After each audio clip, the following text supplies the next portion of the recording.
আসসালামু আলাইকুম। বাংলা সংবাদে সবাইকে স্বাগত জানাচ্ছি। আমি চিন্তিয়া হক। শুরুতেই সংবাদ শিরোনাম। জামায়াতের সঙ্গে ঘনিষ্ঠতা বাড়াতে নীতিগত সিদ্ধান্ত বিএনপির। আওয়ামী লীগ কি আগামী নির্বাচনে আসবে, যা বললেন বিএনপি নেতা ফজলুর রহমান। এবং সর্বশেষ জানাবো, প্রশ্ন তুলে হাসিনা রোশন আলের শতসেনা, চাকরিচ্যুতি, গুম, নির্যাতনে জীবন তছনছ। দর্শক শুনছিলেন সংবাদ শিরোনাম, এখন বিস্তারিত। জামায়াতের সঙ্গে ঘনিষ্ঠতা বাড়াতে নীতিগত সিদ্ধান্ত বিএনপির। নির্বাচন ইস্যু এবং জাতীয় ঐক্যমত্যের প্রশ্নে যেন জামায়াত ইসলামীর সঙ্গে কোনো মনোমালিন্য কিংবা দূরত্ব তৈরি না হয়, সে বিষয়ে নীতিগত সিদ্ধান্ত নিয়েছে বাংলাদেশ জাতীয়তাবাদী দল। একই সঙ্গে সভা সমাবেশ, আলোচনা সভা ও টক শোতে জামায়াত বিরোধী বক্তব্য না দেওয়ার জন্য দলের বিভিন্ন পর্যায়ে নেতাকর্মীকে নির্দেশনা দেওয়ার সিদ্ধান্ত নেওয়া হয়েছে। গুলশানে বিএনপি চেয়ারপারসনের রাজনৈতিক কার্যালয়ে অনুষ্ঠিত স্থায়ী কমিটির বৈঠকে ভার্চুয়ালি সভাপতিত্ব করেন দলটির ভারপ্রাপ্ত চেয়ারম্যান তারেক রহমান। বৈঠকে বিএনপি জামায়াতের সম্পর্ক নিয়ে নেতারা বলেন, জামায়াতের সঙ্গে বিএনপির বরাবরই কোনো দ্বন্দ্ব ছিল না। ফ্যাসিবাদী আওয়ামী লীগ সরকারের পতনে তারা একই সঙ্গে আন্দোলন করেছে। 2022 সালে 10 ডিসেম্বর ঢাকা বিএনপির বিভাগীয় গণসমাবেশের আগের দিন এক অনানুষ্ঠানিক সভায় শরিকদের ডেকে তৎকালীন 20 দলীয় জোট ভেঙে দেওয়া হয়। জোট ভেঙে দেওয়ার পরও জামায়াতের সঙ্গে বিএনপির যোগাযোগ ছিল। 10 দফা দাবিতে ওই বছরের ডিসেম্বর থেকে বিএনপির নেতৃত্বে যুগপৎ আন্দোলন শুরু হয়। শুরুতে জামায়াত দুটি কর্মসূচি যুগপৎভাবে পালন করলেও পরে দলটি নিজস্ব কর্মসূচি নিয়ে আওয়ামী লীগ সরকার বিরোধী আন্দোলনে রাজপথে সক্রিয় ছিল। এখন 5 আগস্টের পর পরিবর্তিত পরিস্থিতিতে প্রশাসন ও মাঠ প্রশাসন সহ বিভিন্ন প্রতিষ্ঠানের গুরুত্বপূর্ণ পদগুলোতে পদায়ন নিয়ে বিভিন্ন পর্যায়ে নানা আলোচনা হচ্ছে, যেটাতে দল দুইটির মধ্যে এক ধরনের মত দ্বৈধতা তৈরি হচ্ছে বলে অনেকে মনে করেছেন। এই ক্ষেত্রে জামায়াত বিএনপি প্রতিদ্বন্দ্বী ভাবছে কিনা সে প্রশ্ন সামনে আসছে। এমন প্রেক্ষাপটে জামায়াতের সঙ্গে যাতে কোনো দূরত্ব তৈরি না হয় সেদিকে খেয়াল রাখা উচিত বলে বৈঠকে অভিমত দেন বিএনপির কয়েকজন নেতা। তারা বলেন, বিশেষ করে নির্বাচন ইস্যু এবং জাতীয় ঐক্যমত্যের প্রশ্নে যাতে কোনো মনোমালিন্য কিংবা দূরত্ব তৈরি না হয় সেদিকে আমাদের মনোযোগ দেওয়া দরকার। এজন্য জামায়াতের সঙ্গে আনুষ্ঠানিক কিংবা অনানুষ্ঠানিক যোগাযোগ অব্যাহত রাখার তাগিদ দেন নেতারা। এদিকে অন্তর্বর্তীকালীন সরকার মেয়াদে 3 মাসের নির্বাচনী রোডম্যাপের বিষয়টি স্পষ্ট না করায় চলতি বছরের ডিসেম্বরের মধ্যে রোডম্যাপ ঘোষণার আহ্বান জানিয়েছে বিএনপি। অন্যথায় আগামী বছরের মার্চ-এপ্রিলের মধ্যে ত্রয়োদশ জাতীয় সংসদ নির্বাচনের দাবিতে রাজপথে সোচ্চার হবে দলটি। গত 4 নভেম্বর অনুষ্ঠিত বিএনপি স্থায়ী কমিটির বৈঠকে এমন সিদ্ধান্ত নেওয়া হয়েছিল। আওয়ামী লীগ কি আগামী নির্বাচনে আসবে, যা বললেন বিএনপি নেতা ফজলুর রহমান। বিএনপি চেয়ারপারসন উপদেষ্টা অ্যাডভোকেট ফজলুর রহমান বলেছেন, গত 15 বছরে আওয়ামী লীগের যারা এমপি ছিল তারা শত শত কোটি টাকা লুটপাট করে বিদেশে পালিয়ে গেছে। তারা আর এলাকায় যেতেই পারবে না। নির্বাচন তো দূরের কথা, আর যদি তারা নির্বাচনে যেতে পারে তার জন্য এই সরকারই দায়ী। কারণ হচ্ছে তাদের বিচার করছে না এই সরকার। এতদিন লাগে কেন তাদের বিরুদ্ধে ব্যবস্থা নিতে? শত শত মামলা হওয়া সত্ত্বেও কেন তাদের গ্রেপ্তার করা হচ্ছে না? সম্প্রতি যুগান্তরকে দেওয়া একান্ত সাক্ষাৎকারে এসব কথা বলেন বর্ষিয়ান এই রাজনীতিবিদ। তিনি বলেন, অন্তর্বর্তী সরকার ফেল করুক, আমি এটা চাই না। এই সরকার একটি কারণেই ফেল করতে পারে, সেটি হচ্ছে তার মেয়াদ যদি দীর্ঘায়িত করতে চায়। আমি মনে করি তাহলে ফেল করার সম্ভাবনা আছে। অ্যাডভোকেট ফজলুর রহমান বলেন, ইউনূস সাহেব যদি দীর্ঘদিন ক্ষমতায় থাকতে চান তাহলে আমরা কোনো আপত্তি নেই, তবে অন্তর্বর্তী সরকার হিসেবে নয়, অন্যভাবে থাকতে হবে। আগে বলতে হবে কতদিন ক্ষমতায় থাকতে চান, সেটা স্পষ্ট করতে হবে।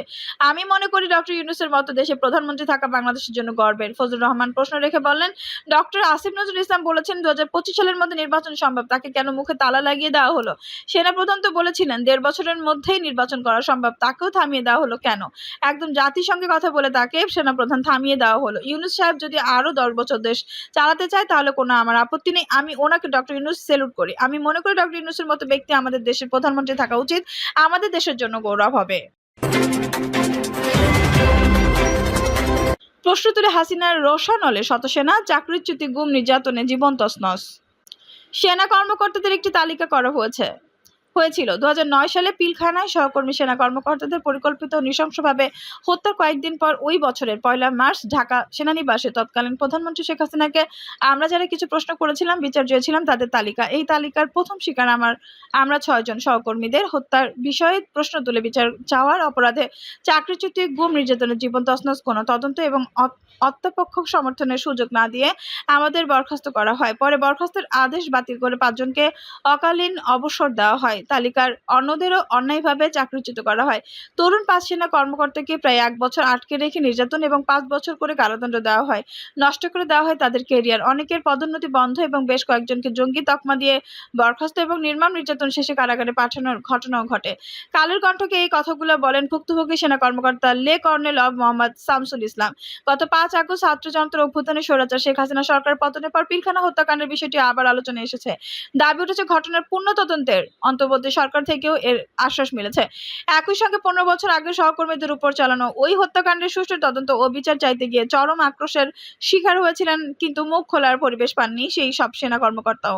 এখন সরব হয়ে উঠেছেন, বলছেন আমাদের অনেকের কাছে অনেক প্রমাণ রয়েছে, এটা বিডিআর বিদ্রোহ ছিল না, পরিকল্পিত হত্যা। সুষ্ঠু তদন্তের আস্থা পেলে সব প্রমাণ বের হবে। ভুক্তভোগী আরেক লে colonel of Mehedi Nasrullah Shahriar BP এই প্রতিবেদনকে বলেন, পিলখানার নারকীয় হত্যাকাণ্ডের বিষয়ে আমরা সেনা সদরের অগ্রযাত্রা ভবনের 11 তলায় এবং সেনাকুঞ্জে 27 ও 28 ফেব্রুয়ারি তৎকালীন সেনাপ্রধান মঈন ও আহমেদের সঙ্গে মিটিং করি।